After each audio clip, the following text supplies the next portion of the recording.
Image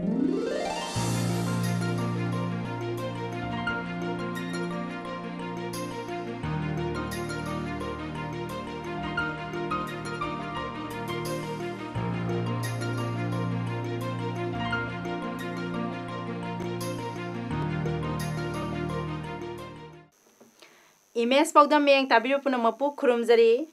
ngasigi maroiba pauda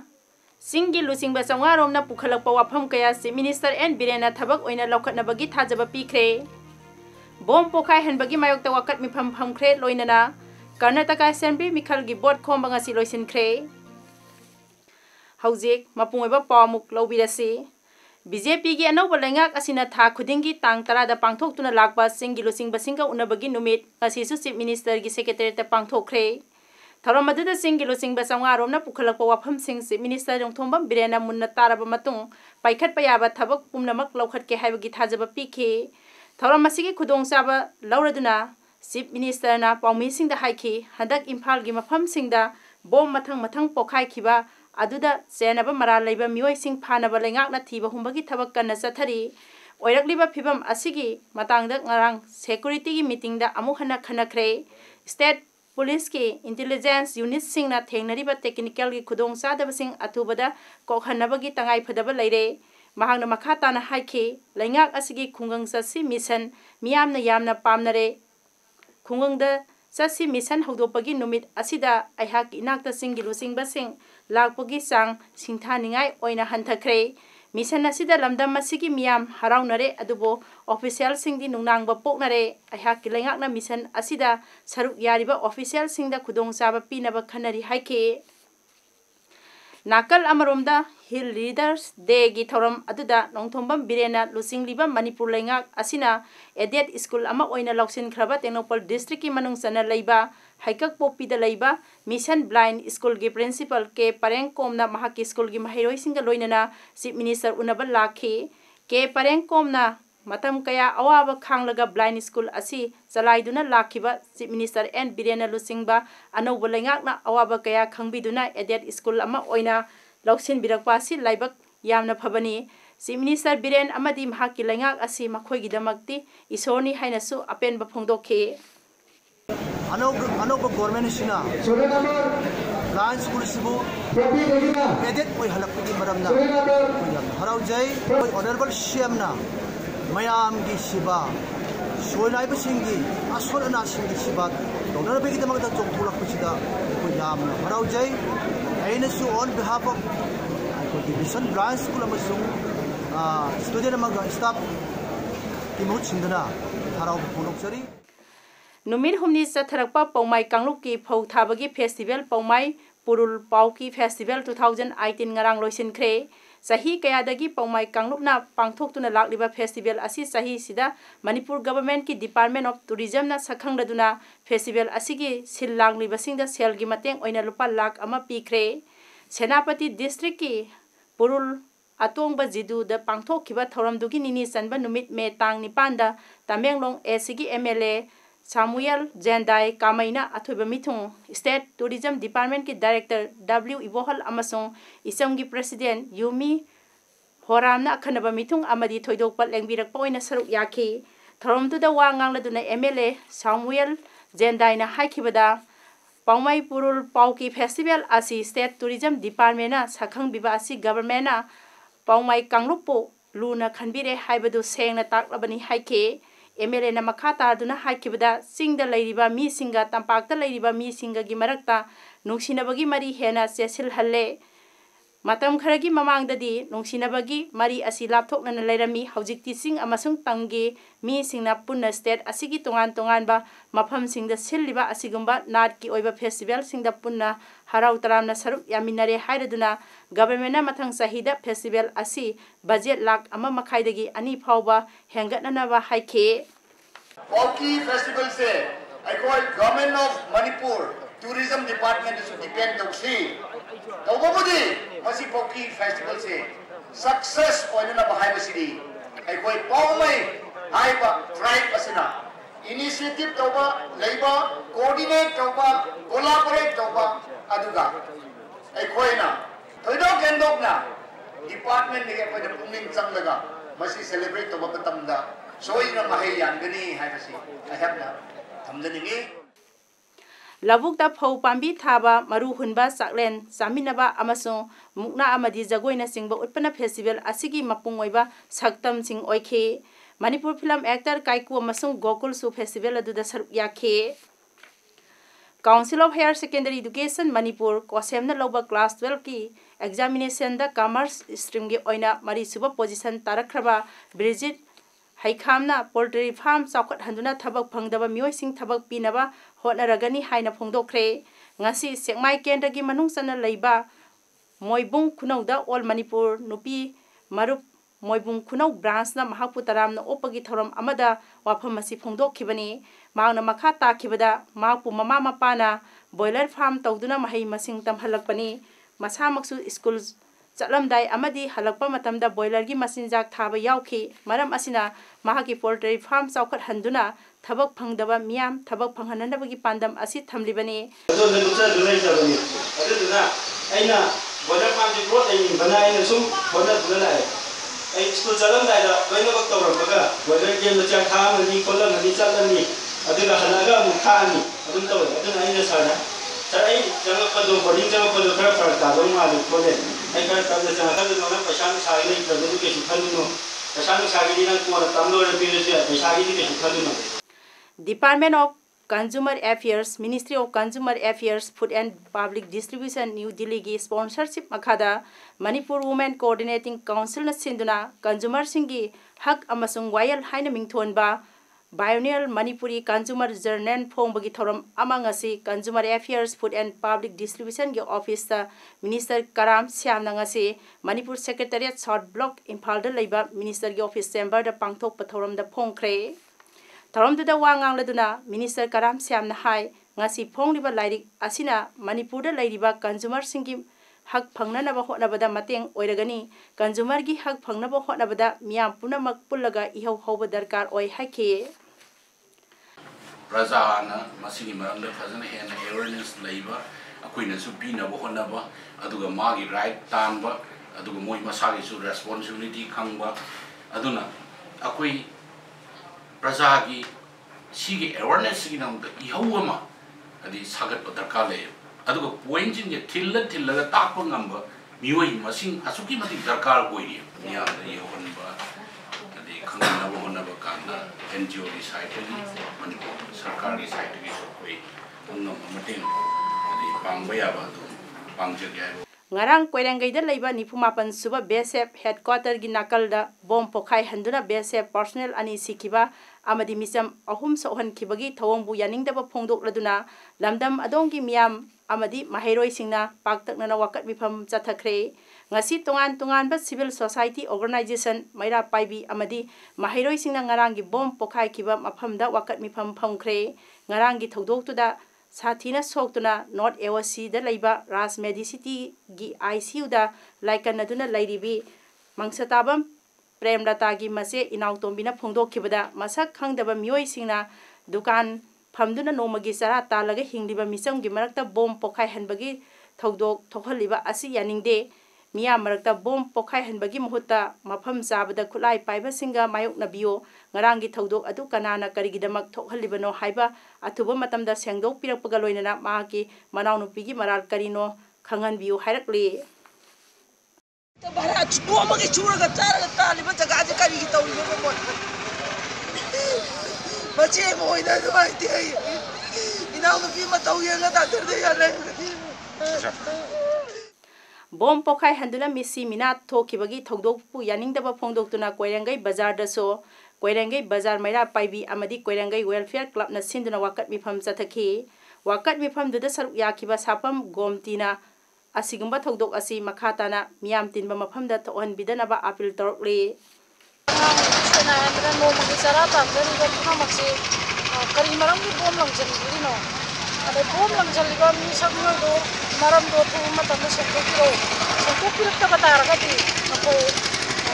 thang chara go ko chani na hai go section do thu matam ko koirangai da leiba basic get Mayada sakti leiba bom pokhaibada leikidraba basikong kitna panungdagi ningombam ningthoba sahi kuntra apopa ꯂꯩꯈꯤꯗ꯭ꯔꯕ ꯁ꯭ꯌꯥꯝ ꯀꯤꯁꯣꯔꯒꯤ ꯃꯐꯝꯗ BSF camp ꯀꯣꯏꯔꯦꯡꯒꯩꯗ ꯏꯀꯥꯏ ꯈꯨꯝꯅꯕ ꯎꯠꯂꯕ ꯃꯇꯨꯡ ꯃꯍꯥꯛꯀꯤ ꯄꯣꯛꯅꯐꯝ ꯂꯝꯗꯝꯗ ꯑꯔꯣꯏꯕ ꯃꯊꯧ ꯃꯉꯝ ꯄꯥꯡꯊꯣꯛꯈ꯭ꯔꯦ꯫ BSF ꯀꯦꯝꯞꯗ ꯄꯥꯡꯊꯣꯛꯄ ꯏꯀꯥꯏ ꯈꯨꯝꯅꯕ ꯊꯧꯔꯝ ꯂꯣꯏꯔꯕ ꯃꯇꯨꯡꯗ ꯖꯥꯇꯤꯒꯤ ꯃꯆꯨ ꯑꯍꯨꯝꯒꯤ ꯐꯤꯔꯥꯅ ꯀꯨꯞꯂꯒ ꯃꯍꯥꯛꯀꯤ ꯍꯛꯆꯥꯡ ꯑꯗꯨ ꯃꯍꯥꯛꯀꯤ ꯄꯣꯛꯅꯐꯝꯗ ꯄꯨꯔꯛꯇꯨꯅ ꯒꯟ ꯁꯦꯂꯨꯠ ꯄꯤꯗꯨꯅ ꯑꯔꯣꯏꯕ ꯃꯊꯧ ꯃꯉꯝ ꯄꯥꯡꯊꯣꯛꯈꯤ ꯍꯥꯏꯔꯤ꯫ ꯑꯥꯏꯟꯅ ꯊꯤꯡꯈ꯭ꯔꯕ ꯂꯥꯂꯧꯂꯣꯛ people revolutionary party of Kangleipak ꯄ꯭ꯔꯤꯄꯥꯛꯀꯤ ꯄꯕ꯭ꯂꯤꯁꯤꯇꯤ ꯑꯦꯟड ꯄ꯭ꯔꯣꯄꯦꯒꯦꯟꯗꯥꯒꯤ ꯁꯦꯀ꯭ꯔꯦꯇꯔꯤ ꯏꯟ ꯆꯥꯔꯖ ꯂꯩꯕꯥꯛ ꯉꯥꯛꯄ ꯂꯨꯋꯥꯡꯅ ꯊꯥꯗꯣꯔꯛꯄ ꯆꯦꯔꯣꯜ ꯑꯃꯗ ꯉꯔꯥꯡ ꯇꯥꯡ 8ꯒꯤ ꯌꯨꯝꯁꯀꯩꯁ ꯅꯨꯃꯤꯠꯀꯤ ꯅꯨꯃꯤꯠꯌꯨꯡꯕ ꯄꯨꯡ 1:45 ꯔꯣꯝ ꯆꯠꯄꯗ ꯀꯣꯏꯔꯦꯡꯒꯩꯗ ꯂꯩꯕ 97 ꯁꯨꯕ BSF ꯀꯦꯝꯞ ꯆꯪꯐꯝ ꯃꯌꯥꯗ ꯕꯣꯝ ꯄꯣꯈꯥꯏꯍꯟꯗꯨꯅ ꯕꯥꯇꯥꯂꯤꯌꯟ ꯑꯁꯤꯒꯤ BSF ꯄꯥꯔꯁꯣꯅꯦꯜ 2 ꯍꯥꯠꯈꯤꯕ ꯑꯗꯨ people revolutionary party of Kangleipak ꯄ꯭ꯔꯤꯄꯥꯛꯀꯤ ꯁꯪꯂꯨ ꯔꯦꯗ ꯑꯥꯔꯃꯤꯅ ꯆꯠꯊꯈꯤꯕ ꯊꯧꯗꯣꯛꯅꯤ ꯍꯥꯏꯅ ꯐꯣꯡꯗꯣꯛꯈꯤ꯫ ꯆꯍꯤ 2000 ꯍꯦꯟꯕꯒꯤ ꯄꯨꯋꯥꯔꯤ ꯂꯩꯖꯗꯨꯅ ꯃꯅꯤꯡꯇꯝꯅ ꯃꯔꯣꯝꯗꯣꯝ ꯂꯦꯞꯆꯔꯝꯕ ꯂꯩꯕꯥꯛ ꯑꯃ ꯑꯣꯏꯔꯝꯕꯒꯤ ꯂꯣꯏꯂꯝ ꯁꯟꯗꯣꯛꯄ ꯂꯝ ꯀꯔꯥꯝꯕ ꯀꯣꯂꯣꯅꯤꯁ ꯏꯟꯗꯤꯌꯥꯅ ꯅꯝꯗꯨꯅ ꯂꯧꯁꯤꯟꯈꯤꯕ ꯀꯪꯂꯩꯄꯥꯛꯀꯤ ꯃꯥꯡꯍꯟꯈꯤꯕ ꯅꯤꯡꯇꯝꯕ ꯑꯃꯨꯛ ꯍꯟꯖꯤꯟ ꯍꯟꯗꯨꯅ ꯅꯤꯡꯇꯝꯕ ꯆꯥꯎꯈꯠꯄ ꯃꯥꯟꯅꯕ ꯈꯨꯟꯅꯥꯏ ꯑꯃ ꯂꯩꯕꯥꯛ ꯃꯤꯌꯥꯝꯗ ꯄꯤꯅꯕꯒꯤꯗꯃꯛ IOFꯀꯤ ꯃꯊꯛꯇ ꯆꯠꯊꯕ ꯂꯥꯟꯗꯥꯕꯒꯤ ꯁꯔꯨꯛ ꯑꯃꯅꯤ꯫ ꯂꯥꯟꯗꯥꯕ ꯑꯁꯤ ꯄ꯭ꯔꯤꯄꯥꯛꯅ ꯄꯥꯝꯂꯤꯕ ꯂꯣꯏ ꯃꯄꯨ ꯏꯟꯗꯤꯌꯥꯒꯤ ꯈꯨꯕꯝ ꯃꯅꯨꯡꯗꯒꯤ ꯀꯪꯂꯩꯄꯥꯛꯀꯤ ꯅꯤꯡꯇꯝꯕ ꯑꯃꯨꯛ ꯍꯟꯅ ꯃꯨꯟꯗꯨꯅ ꯂꯝꯗꯝꯁꯤꯗ ꯅꯤꯡꯇꯝꯕ ꯆꯥꯎꯈꯠꯄ ꯃꯥꯟꯅꯕ ꯈꯨꯟꯅꯥꯏ ꯑꯃ ꯐꯪꯗ꯭ꯔꯤꯕ ꯐꯥꯎꯕ ꯃꯇꯝ ꯃꯐꯝ ꯂꯩꯇꯅ ꯑꯐꯪꯕ ꯇꯥꯟꯖꯥ ꯑꯃꯗ ꯍꯦꯛꯇꯃꯛ IOFꯀꯤ ꯃꯊꯛꯇ ꯂꯥꯟꯗꯥꯕꯒꯤ ꯊꯕꯛ ꯃꯈꯥ ꯇꯥꯅ ꯆꯠꯊꯈꯤꯒꯅꯤ꯫ ꯃꯔꯝ ꯑꯗꯨꯅ ꯂꯣꯏ ꯂꯩꯉꯥꯛꯀꯤ ꯃꯤꯇꯣꯞ IOFꯁꯤꯡ ꯃꯤꯁꯤ ꯃꯤꯅꯥ ꯑꯁꯣꯛ ꯑꯄꯟ ꯅꯪꯅꯤꯡꯗ꯭ꯔꯕꯗꯤ ꯂꯝꯗꯝ ꯑꯁꯤ ꯊꯥꯗꯣꯛꯇꯨꯅ ꯈꯨꯗꯛꯇ ꯃꯔꯝꯗꯝꯗ ꯍꯟꯈꯤꯅꯕ ꯄꯨꯝꯅꯃꯛꯀꯤ ꯌꯥꯏꯐꯕ ꯑꯣꯏꯒꯅꯤ꯫ ꯍꯥꯏꯔꯤꯕ ꯂꯥꯟꯗꯥ ꯑꯁꯤ ꯄꯥꯡꯊꯣꯛꯄꯗ ꯍꯤꯡꯅꯕꯒꯤ ꯂꯥꯟꯊꯦꯡꯅꯔꯤꯕ ꯃꯤꯆꯝ ꯑꯍꯨꯝꯗ ꯑꯁꯣꯛ ꯑꯄꯟ ꯅꯪꯈꯤꯕ ꯑꯗꯨꯒꯤꯗꯃꯛ ꯄ꯭ꯔꯤꯄꯥꯛꯅ ꯊꯃꯣꯏ ꯁꯣꯛꯅ ꯅꯨꯡꯉꯥꯏꯇꯕ ꯐꯣꯡꯗꯣꯛꯆꯔꯤ, ꯂꯣꯏꯅꯅ ꯏꯃꯨꯡ ꯃꯅꯨꯡꯒꯤ ꯑꯋꯥꯕꯗ ꯁꯔꯨꯛ ꯌꯥꯖꯔꯤ꯫ ꯑꯊꯨꯕ ꯃꯇꯝꯗ ꯑꯁꯣꯛꯄꯁꯤꯡꯒꯤ ꯐꯤꯚꯝ ꯐꯒꯠꯂꯛꯄ ꯑꯣꯏꯔꯁꯅꯨ ꯍꯥꯏꯅ ꯄ꯭ꯔꯤꯄꯥꯛꯅ ꯊꯃꯣꯏ ꯁꯦꯡꯅ ꯁꯦꯝꯕꯤꯕ ꯃꯄꯨꯗ ꯊꯧꯅꯤꯖꯔꯤ꯫ IOFꯅ ꯂꯩꯔꯤꯕ ꯀꯦꯝꯞꯁꯤꯡ ꯑꯃꯗꯤ ꯃꯅꯥꯛ ꯅꯛꯄ ꯃꯐꯝꯁꯤꯡꯗ ꯏꯔꯩꯆꯥꯁꯤꯡꯅ ꯂꯩꯕꯤꯗꯅꯕ ꯂꯣꯏꯅꯅ ꯅꯛꯁꯤꯟꯕꯤꯗꯅꯕ ꯑꯃꯨꯛ ꯍꯟꯅ ꯆꯦꯛꯁꯤꯟ ꯋꯥꯔꯣꯜ ꯅꯤꯡꯁꯤꯡꯖꯔꯤ ꯍꯥꯏꯅꯁꯨ ꯆꯦꯔꯣꯜ ꯑꯁꯤꯅ ꯐꯣꯡꯗꯣꯛꯄꯒ ꯂꯣꯏꯅꯅ IOFꯀꯤ ꯀꯦꯝꯞ ꯃꯌꯥꯗ ꯂꯥꯟꯗꯥꯗꯨꯅ BSF ꯄꯥꯔꯁꯣꯅꯦꯜꯁꯤꯡꯗ ꯑꯁꯤ ꯑꯅꯥ ꯅꯪꯍꯟꯈꯤꯕ ꯊꯧꯗꯣꯛ ꯑꯁꯤꯅ ꯅꯧꯅ ꯐꯔꯕ ꯔꯦꯗ ꯑꯥꯔꯃꯤꯁꯤꯡ ꯑꯗꯨꯒꯤꯗꯃꯛ ꯄ꯭ꯔꯤꯄꯥꯛꯅ ꯆꯥꯎꯊꯣꯛꯆꯩ ꯍꯥꯏꯔꯛꯂꯤ꯫ ꯏꯝꯐꯥꯜ ꯑꯥꯔꯠ ꯀꯣꯂꯦꯖꯒꯤ ꯐꯥꯎꯟꯗꯔ ꯄ꯭ꯔꯤꯟꯁꯤꯄꯥꯜ ꯑꯣꯏꯔꯝꯕ ꯍꯩꯁ ꯁ꯭ꯌꯥꯃꯣ ꯁꯔꯃꯒꯤ ꯆꯍꯤ 100 ꯁꯨꯕ ꯃꯄꯣꯛ ꯀꯨꯝꯑꯣꯟ ꯊꯧꯔꯝꯒ ꯃꯔꯤ ꯂꯩꯅꯅ ꯑꯦꯅꯨꯑꯦꯜ ꯑꯥꯔꯠ ꯑꯦꯛꯖꯤꯕꯤꯁꯟ 2018 ꯄꯥꯡꯊꯣꯛꯈꯤꯕꯒ ꯂꯣꯏꯅꯅ ꯅꯧꯅ ꯁꯥꯕ ꯕꯤꯜꯗꯤꯡ ꯑꯃꯁꯨ ꯁꯪꯒꯥꯈ꯭ꯔꯦ꯫ ꯊꯧꯔꯝꯗꯨꯗ art and culture commissioner M. Lakshmi ꯀꯨꯃꯥꯔꯅ ꯑꯊꯣꯏꯕ ꯃꯤꯊꯨꯡ, art and culture director N.G. ꯎꯠꯇꯝꯅ ꯑꯈꯟꯅꯕ ꯃꯤꯊꯨꯡ ꯑꯃꯗꯤ ꯏꯝꯐꯥꯜ ꯑꯥꯔꯠ ꯀꯣꯂꯦꯖꯒꯤ ꯄ꯭ꯔꯤꯟꯁꯤꯄꯥꯜ S. ꯅꯤꯃꯥꯏꯅ ꯊꯧꯔꯝ ꯃꯄꯨ ꯑꯣꯏꯈꯤ꯫ ꯊꯧꯔꯝꯗꯨꯒꯤ ꯃꯅꯨꯡ ꯆꯟꯅ ꯇꯣꯉꯥꯟ ꯇꯣꯉꯥꯟꯕ ꯃꯍꯩꯔꯣꯏꯁꯤꯡꯅ ꯌꯦꯛꯄ ꯂꯥꯏ ꯀꯌꯥ ꯎꯠꯈꯤ꯫ ꯋꯥꯡꯖꯤꯡ ꯇꯦꯟꯊꯥ CD ꯕ꯭ꯂꯣꯛ ꯊꯧꯕꯥꯜ ꯗꯤꯁꯇ꯭ꯔꯤꯛꯀꯤ ꯃꯈꯥꯗ ꯂꯩꯕ ꯍꯩꯔꯣꯛ ꯄꯥꯔꯠ 2 ꯒ꯭ꯔꯥꯝ ꯄꯟꯆꯥꯌꯠꯅ ꯁꯤꯟꯗꯨꯅ ꯉꯁꯤ ꯑꯌꯨꯛ ꯍꯩꯔꯣꯛ ꯄꯥꯔꯠ 2 ꯕꯥꯃꯣꯟ ꯂꯩꯀꯥꯏ ꯀꯝꯃꯨꯅꯤꯇꯤ ꯍꯣꯜꯗ ꯁ꯭ꯄꯦꯁꯤꯌꯦꯜ ꯒ꯭ꯔꯥꯝ ꯁꯚꯥ ꯃꯤꯐꯝ ꯑꯃ ꯄꯥꯡꯊꯣꯛꯈ꯭ꯔꯦ꯫ ꯉꯁꯤ ꯄꯥꯡꯊꯣꯛꯈꯤꯕ ꯒ꯭ꯔꯥꯝ ꯁꯚꯥ ꯑꯗꯨꯗ ꯄ꯭ꯔꯙꯥꯟ ꯃꯟꯇ꯭ꯔꯤ ꯑꯋꯥꯁ ꯌꯣꯖꯅꯥ ꯒ꯭ꯔꯥꯃꯤꯟ PMAYGꯒꯤ ꯃꯈꯥꯗ ꯑꯦꯗꯤꯁꯅꯦꯜ ꯕꯦꯅꯤꯐꯤꯁꯔꯤꯁ ꯈꯟꯅꯅꯕꯒꯤꯗꯃꯛ ꯄꯥꯡꯊꯣꯛꯄ ꯒ꯭ꯔꯥꯝ ꯁꯚꯥ ꯑꯗꯨꯗ ꯒ꯭ꯔꯥꯝ ꯄꯟꯆꯥꯌꯠ ꯑꯁꯤꯒꯤ ꯄ꯭ꯔꯙꯥꯟ TH ꯚꯥꯅꯨꯕꯇꯤ ꯗꯦꯕꯤ, pঞ্চায়ত ꯑꯁꯤꯒꯤ ꯅꯣꯃꯤꯅꯤ TH ꯄ꯭ꯔꯦꯝꯖꯤꯠ ꯑꯃꯗꯤ ꯄঞ্চায়त ꯁꯦꯀ꯭ꯔꯦꯇꯔꯤ L. ꯃꯪꯂꯦꯝꯅ ꯊꯧꯔꯝ ꯃꯄꯨ ꯑꯣꯏꯅ ꯁꯔꯨꯛ ꯌꯥꯈꯤ꯫ ꯊꯧꯔꯝꯗꯨꯗ ꯄঞ্চায়त ꯑꯁꯤꯒꯤ ꯅꯣꯃꯤꯅꯤ TH ꯄ꯭ꯔꯦꯝꯖꯤꯠ ꯑꯃꯗꯤ ꯄঞ্চাयत ꯁꯦꯀ꯭ꯔꯦꯇꯔꯤ L. ꯃꯪꯂꯦꯝꯅ ꯀꯔꯝꯕ ꯃꯤꯑꯣꯏꯕꯨ PMAYGꯒꯤ ꯃꯈꯥꯗ ꯕꯦꯅꯤꯐꯤꯁꯔꯤ ꯈꯟꯕ ꯌꯥꯒꯅꯤ, ꯈꯜꯂꯕ ꯕꯦꯅꯤꯐꯤꯁꯔꯤꯁꯤꯡꯅ ꯀꯔꯝꯕ ꯌꯨꯝ ꯁꯥꯒꯅꯤ, ꯖꯤꯑꯣ ꯇꯦꯛ ꯇꯧꯔꯒ ꯊꯦꯡꯈꯥꯡ 3 ꯊꯣꯛꯅ ꯁꯦꯟꯊꯪ ꯄꯤꯔꯛꯀꯗꯕꯅ ꯃꯔꯝ ꯑꯣꯏꯔꯒ ꯅꯤꯌꯣꯝ ꯆꯨꯝꯅ ꯌꯨꯝ ꯁꯥꯗꯨꯅ ꯏꯟꯗꯤꯌꯥ ꯒꯚꯔꯟꯃꯦꯟꯠꯅ ꯊꯥꯗꯔꯛꯂꯤꯕ ꯁꯦꯟꯊꯪꯁꯤꯡ ꯐꯖꯅ ꯂꯧꯍꯧꯁꯤ ꯑꯃꯗꯤ ꯑꯔꯥꯟꯕ ꯇꯧꯗꯅꯕꯁꯨ ꯇꯤꯜꯂꯤꯕ ꯃꯤꯌꯥꯝꯗ ꯄꯥꯎꯇꯥꯛ ꯄꯤꯈꯤ꯫ ꯄঞ্ಚಾಯತ್ ꯑꯁꯤꯒꯤ ꯄ꯭ꯔꯙꯥꯟꯅꯁꯨ ꯕꯦꯅꯤꯐꯤꯁꯔꯤꯁꯤꯡꯗ PMAYGꯒꯤ ꯃꯇꯥꯡꯗ ꯈꯪꯗꯕꯁꯤꯡ ꯍꯪꯂꯛꯅꯕ ꯃꯤꯅꯤꯠ 10ꯒꯤ ꯃꯇꯝ ꯄꯤꯔꯗꯨꯅ ꯈꯪꯗꯕꯁꯤꯡ ꯇꯥꯟꯅꯗꯨꯅ ꯈꯪꯃꯤꯟꯅꯈꯤ ꯑꯃꯗꯤ ꯄঞ্ಚಾಯತ್ ꯑꯁꯤꯒꯤ ꯃꯅꯨꯡꯗ ꯂꯩꯔꯤꯕ ꯃꯤꯑꯣꯏꯁꯤꯡꯅ ꯃꯁꯤꯡ ꯌꯥꯝꯅ ꯁꯔꯨꯛ ꯌꯥꯕꯒꯤꯗꯃꯛ ꯊꯥꯒꯠꯄ ꯐꯣꯡꯗꯣꯛꯈꯤ ꯑꯃꯗꯤ ꯇꯨꯡꯗ ꯂꯥꯛꯄ ꯒ꯭ꯔꯥꯝ ꯁꯚꯥ ꯈꯨꯗꯤꯡꯃꯛꯇ ꯃꯤꯌꯥꯝꯅ ꯁꯔꯨꯛ ꯌꯥꯕꯤꯌꯨ, ꯒꯚꯔꯟꯃꯦꯟꯠꯅ ꯊꯥꯗꯔꯛꯄ ꯄꯣꯂꯤꯁꯤ ꯄ꯭ꯔꯣꯒ꯭ꯔꯥꯝ ꯈꯨꯗꯤꯡꯃꯛ ꯑꯃꯠꯇ ꯆꯤꯠꯊꯗꯅ ꯃꯤꯌꯥꯝꯗ ꯐꯪꯍꯟꯒꯦ ꯍꯥꯏꯗꯨꯅ ꯄꯥꯎꯗꯝꯈꯤ꯫ ꯀꯥꯡꯄꯣꯛꯄꯤ ꯗꯤꯁꯇ꯭ꯔꯤꯛꯀꯤ ꯃꯅꯨꯡ ꯆꯟꯕ ꯃꯈꯥꯟ ꯚꯤꯂꯦꯖꯇ ꯂꯩꯕ ꯏꯟꯗꯤꯔꯥ ꯒꯥꯟꯙꯤ ꯅꯦꯁꯅꯦꯜ ꯇ꯭ꯔꯥꯏꯕꯦꯜ ꯌꯨꯅꯤꯚꯔꯁꯤꯇꯤꯗ ꯇ꯭ꯔꯥꯏꯕꯦꯜꯁꯤꯡꯒꯤ ꯑꯣꯏꯕ ꯔꯤꯖꯔꯚꯦꯁꯟ ꯄꯤꯗꯕ ꯑꯃꯗꯤ ꯌꯨꯅꯤꯚꯔꯁꯤꯇꯤ ꯑꯃ ꯑꯣꯏꯕꯒꯤ ꯃꯇꯤꯛ ꯆꯥꯕ ꯏꯟꯐ꯭ꯔꯥꯁ꯭ꯇ꯭ꯔꯛꯆꯔꯁꯤꯡ ꯂꯩꯇꯕꯒꯤ ꯈꯣꯡꯖꯪ ꯑꯁꯤ ꯌꯥꯅꯕ ꯄꯨꯔꯛꯇ꯭ꯔꯕꯗꯤ ꯃꯈꯥ ꯇꯥꯅ ꯈꯣꯡꯖꯪ सिनखिगनी हाइना यूनिवर्सिटी असिगी स्टूडेंट्स यूनियन की general secretary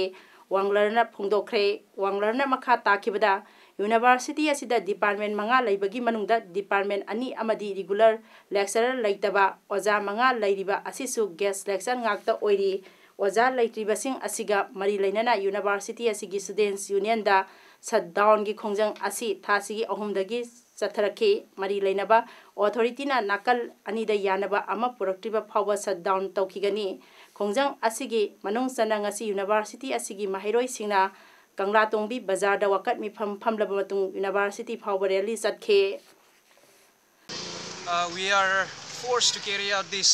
We are compelled to carry out this agitation because there is no proper response from the authority concerned. We have been demanding since the inception of 2009. Tribal students in this very university. The very purpose of coming up this university was for the tribal students to carry out their higher education and plus their research activity. But no, there is no clear-cut reservation for this very university for the tribal students particularly. CPI Manipur State Council ki State Secretary L. Sotin Kumar na haikre chatliba tha sigi tang kulhumdoida India da leidiba left party singna center da BJP na laingak lapa sahi mari mapung pharakpada thokiba thohaningdaba thodok sing amadi simi singi hak phangdiba singi mayokta India pumbada protest tawgadori Manipur gi oina su protest asi tawnaba committee sembaga loinana committee sigi convener ani haptuna asidagi campaign chathaba hauragani Nomisida Jam Hall da miyang goiba mifam amasu phamgani haina ngasi irawat babanda pangthokpa pawmisinga unaba amada L. Sotin Kumar na phongdokhibani. Bharat ki state capital punamakta chauba protest meeting kaya rally na sum kaya loina na pangthokpa tawri sangsan gadoi bu khongjang asi da khoi Manipur dagi su tongan ba mass front mayamgi apunba kutu sina milising kaya mobilize tawdana mass rally mugulena loisalak padai koi GM holda miramgi protest meeting ma paktokani. Chief Minister N. Biren gi khungang sasi program gi me thasida Kaksing district ki oina pangthokadaba mafham sing khandok lei haina Deputy Commissioner Nailen Thang Telena Thadropa Serial Amana Hairi Thasiki Tang Taramangada Pangthokadaba Mafam Singdi Kaksing Block ki oina Langmaidong Mamang Lekai Amadi Waikong Subdivision ki oina Wangu Laifam si Thek Lekai ni Officer in Charge na SDO Kaksing A. Roman Amasung SDO Waikong Sobinson Sapam na Tang Kungani Toida Pangthokadaba Mafam Singna Sengmaijing Kunau Amasung Abagai Makha Lekai ni Officer in Charge na SDO Kaksing Victoria Huidrom Amasung BDO Rasri Yambem ni Me Kungamapan da Pangthokadabana Hiranmai Hyanglam Amasung Pangaltabini Officer in Charge na Sonia Haubizam SDO Kaksing Amasung Sapam Nirba Devi SDO Waikong ni Haina Serol Sinamakata na Hairi Iramdam Manipur asida mayai kaba nisana haurukliba naharol singbo manghananaba haurukliba matam asida mayai kaba nisa singbo maru phangna muthattuna afaba Manipur ama oihananabagi pandamda Kaksing District Police ki SPY Victoriana Kaksing District ki mafam kayada akanba khongjang sangsinduna nisa gi potlam kaya phagatuna mai thaba amadi mayai kaba nisa yonba kaya bu phaduna ain gi sairak phangan khiba asigidamak Lamding Educated Welfare Association Liwana ngamkhai leitana thagalakle loinana Maira Paibi Club Organization Association kayana mayai kaba nisa maru phangna muthatnaba hotnabada mateng pangbiu haina association asina April tarokle May 12 thang janumita pangthokadawriba Karnataka Assembly Mikhal gi board khombagi thabak ngasi loisinkhre political party singi losingba singna board kana khomnaki Prime Minister Narendra Modi na haikibada khunaida leiriba tongan ba kanglup singi chaukhatnaba BJP na matam pumbada thabak paikhatli Baba Sahib Ambedkar gi punsidagi pidam lauraga Dr. Ambedkar na pamjaramba sing BJP na thunghananaba hotnari scheduled caste amasung scheduled tribe ki yaifanabagi damak ma ki party na thabak laukhatli OBC community gidamakta su saukhat thorang kaya ma ki government na laukhatli BJP President Amit Shah na Karnataka gi Badami da road show ama pangthokhe road show adu da mi yamna tin ki hairi BJP gi senior leader अमा ओरिबा छत्तीसगढ़ की chief minister Raman Singh नसो हेबाल the road show अमा पांगथोखी अमरोमदा Congress president Rahul Gandhi ना बेंगालुरु द press conference अमदा हाइखिबदा मिखल असिदा कांग्रेस की मेजॉरिटी ओइगनी हाइबगी था जबलई थौरम मदुदा कांग्रेस की चीफ मिनिस्ट्रियल कैंडिडेट सिद्धारामैयासु सरुक याके कांग्रेस प्रेसिडेंट राहुल गांधी ना रैली अमसुंग रोड शो कया पांगथोखी कर्नाटका की मिखलदा थर्ड फोर्स अमा ओइरिबा JDS नसु मखोगिदमक Keck ngamjaba honaduna board khomli JDS BSP coalition miyamna mapung phana chawgalakani haibagi thajaba lai haike Information and Broadcasting Minister Smriti Irani na New Delhi da 35rak subai Asia Media Summit haudopagi warol pikre nominini sathagadaba summit asigi theme na telling our stories Asia and more haibasini Sabit asida laiba kunwa mapandagi mio singna saruk yari Minister Smriti Irani na haiki ikai kuidana India internet sizinanaba mioi crore marifutara lairagani Bangladesh delegate Hasanul Haq inuna haiki South Asian region na cyber crime thenanaba mathau tari Digital Security Act ama semba maru oi haiki Cambodia gi Information Minister Dr. K Kanharit na haikibada international journalism gi India asi asoba kaithel amani new media amasung traditional media na punna thabak tawminaba yabagi lambi ama samlapna haiki Nepal dagi lakpa Dr. Vishnu na media summit asida lakadaba numit singda punna thabak tawminanabagi tanja pire haiki miyamda aranba paw Pibadagi sectionanaba Indian Institute of Mass Communication gi Director General KG Suresh na phongdoki Asia Media Summit 2018 asi Kuala Lumpur da laiba Asia Pacific Institute for Broadcasting Development AIBD gi sahi gi oiba miphamni Indian ahanba oina yumbu oiribani regional amasung bilateral dialogue lokhatpada thaugatpana summit asigi pandamni hairi haujik aroibada maroiba paw amuhana Singi lusing ba sangarom na pukhalakpa wafam kaya si Minister N Birena thabak oina lokhatnabagi thajaba pikre Bom pokai henbagi mayokta wakat mifam phamkre loinana Karnataka Assembly mikhalgi board khomba ngasi loisinkre ngasi gidamak tadi emails Paodam pijaba loisinjare me ang tabirba punamapu amuka hana khurumjare